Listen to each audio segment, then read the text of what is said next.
নমস্কার বন্ধুরা, welcome to আরকে sports. আশা করি তোমরা সবাই সুস্থ ও অনেক ভালো আছো।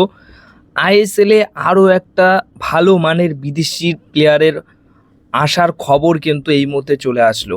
হ্যাঁ, এতদিন আইএসএলে যতদিন অবধি হাবাস ছিল বা হাবাস আছে, ততদিন যে কটা বিদেশি ফুটবলার হাবাস এনেছে সব কটা বিদেশি ফুটবলারই কিন্তু সুপারহিট হয়েছে। মানে সব কটা বিদেশি ফুটবলারের পারফরমেন্স দুর্দান্ত হয়েছে।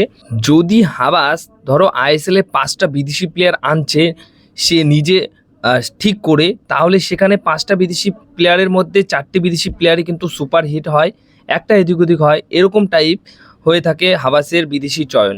তো সেই ক্ষেত্রে বিদেশি চয়ন হিসেবে মোটামুটি আরও একটা বিদেশি ফুটবলারকে তার নিজের পছন্দের প্লেয়ার হিসেবে নিয়ে আসলো ইস্টবেঙ্গল এফসি দলে। ইস্টবেঙ্গল এফসি দল তাদের কেভিন সিবেলির রিপ্লেসমেন্ট হিসেবে হাবাসের পছন্দের ফুটবলার নিয়ে আসলো 33 বছর বয়সী স্প্যানিশ ফুটবলার, 32 বছর বয়সী স্প্যানিশ ফুটবলার নাচো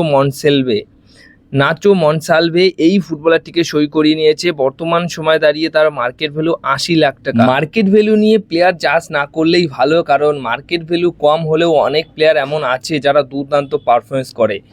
ইন্ডিয়ান যে লিগ রয়েছে সেই লিগে সেই পরিবেশে দুর্দান্ত খেলতেই পারে। তো সেই ক্ষেত্রে আরও একটা ভালো মানের বিদেশিকে আমরা কিন্তু এবার খেলতে দেখতে পারবো আইএসএলে, যেটা ইস্ট বেঙ্গল এফসি দলের নতুন বিদেশি ফুটবলার কেভিন সিবেলির রিপ্লেসমেন্ট হিসেবে এসছেন তিনি। এই ফুটবলারটি কিন্তু একটা সময় অ্যাটলেটিকো মাদ্রিদ সেই দলের হয়ে খেলেছে।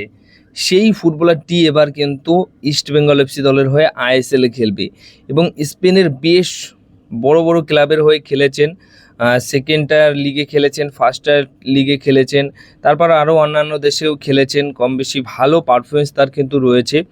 তো সেই ফুটবলারটিকেই মোটামুটি সই করিয়ে নিয়েছে ইস্ট বেঙ্গল এফসি দল। এখন এটাই দেখা রয়েছে যে এই স্প্যানিশ ডিফেন্ডার কেভিন সিবেলির বদলে কতটা ভালো পারফরমেন্স করতে পারে ইস্ট